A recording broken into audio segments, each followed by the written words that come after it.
Hi అండి, welcome to my channel.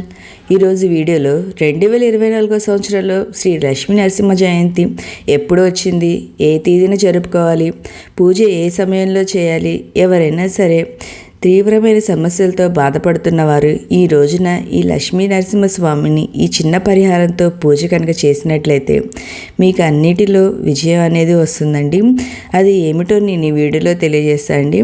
వీడియోని ఎక్కడా స్కిప్ చేయకుండా చివరిదాకా చూడండి. పూర్తి ఇన్ఫర్మేషన్ అనేది మీకు ఈ వీడియోలో తెలుస్తుంది అనుకుంటున్నాం.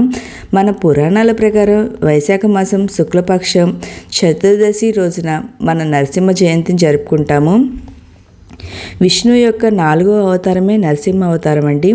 నరసింహ అంటే సగం మనిషి మరియు సగం సింహం. హిరణ్యకశిపుడు అనే రాక్షసుని చంపడానికి నరసింహ భగవానుడు నరసింహ రూపాన్ని తీసుకున్నారని మన పురాణాలైతే చెప్తున్నాయండి. నరసింహ భగవానుడు ఈ అద్భుతమైన రూపాన్ని పొందిన ఈ రోజునే నరసింహ జయంతిగా జరుపుకుంటాము. ఈ నరసింహస్వామి చాలా ఉగ్రస్వరూపుడండి. అందుకనే లక్ష్మీదేవి ఎప్పుడు కూడా ఆయన పక్కనే ఉంటారు, ఆయన ఉగ్రహాన్ని శాంతింపచేయడానికి. అందుకనే నరసింహస్వామిని శ్రీ లక్ష్మీ నరసింహస్వామి అనే పేరుతో సంబోధిస్తారండి. అంతటి విశేషమైనటువంటి లక్ష్మీ నరసింహ జయంతి 2024 సంవత్సరంలో వైశాఖ మాసంలో ఎప్పుడు వచ్చిందో తెలియజేస్తానండి నేను.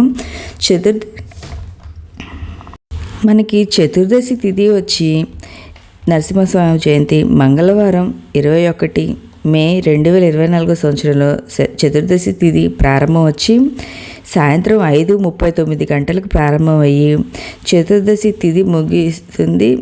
2024 సంవత్సరం 22 మే సాయంత్రం 6:47 గంటలకు చతుర్దశి తిథి అనేది ముగిస్తుందండి. మన పురాణాల ప్రకారం చతుర్దశి తిథి సాయంత్రం సమయంలో నరసింహస్వామి జరిగింది కాబట్టి దాని ప్రకారం 2024 సంవత్సరంలో శ్రీ లక్ష్మీ నరసింహస్వామి జయంతి 21 మే మంగళవారం రోజు జరుపుకుంటామండి. చాలా శక్తివంతమైన రోజు అండి ఇది. ఈ మంగళవారం రోజున రావడంతో ప్రతి ఒక్కరు కూడా ఆ లక్ష్మీ నరసింహస్వామిని అయితే పూజ అయితే చేసుకోవాలి. ఆ పూజా సమయం వచ్చి సాయంత్రం అంటే 21వ తారీఖు సాయంత్రము 4:24 గంటల నుండి 7:09 వరకు పూజా సమయం అయితే ఉందండి. ఈ టైంలో మనం లక్ష్మీ నరసింహస్వామికి పూజ అయితే చేసుకోవచ్చండి. చాలా మంచిది. సాయంత్రం వేళల్లో చేసుకోవాలి. ఎందుకంటే ఆ నరసింహస్వామి సాయంత్రం పూట ఆవిర్భవించారు కాబట్టి, అంటే అవతారాన్ని తీసుకున్నారు కాబట్టి మనం సాయంత్రం వేళల్లో పూజ అనేది చేసుకోవాలి.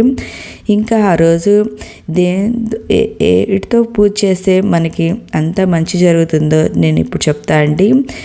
లక్ష్మీ నరసింహస్వామికి చందనంతో పూజ అనేది చేయాలండి ఆ రోజు. ఎందుకంటే చందనం శాంతికి చిహ్నం అండి. అందుకని ఆ రోజు చందనంతో పూజ అనేది చేస్తే చాలా చాలా మంచిదండి. మన ఇంట్లో ఉన్న అన్ని ఆర్థిక ఇబ్బందులు, మనకి ఏ భయాలు ఉన్నాయో ఆ భయాలన్నీ పోతాయి. పీడకలలు ఇవన్నీ ఉంటాయి కదండి, వీటి వల్ల భయము ఇవన్నీ అనేది మనకి తొలగిపోతాయండి ఆ లక్ష్మీ నరసింహస్వామికి పూజ అనేది చేసుకుంటే. ఓకే అండి, తెలుసుకున్నారు కదండి లక్ష్మీ నరసింహస్వామిని జయంతి ఏ రోజు జరుపుకోవాలో. మీకు ఈ వీడియో ఇన్ఫర్మేటివ్గా ఉంటే లైక్ చేయండి, మీ ఫ్రెండ్స్ అండ్ ఫ్యామిలీ మెంబర్కి ఈ వీడియోని షేర్ చేయండి. Thank you.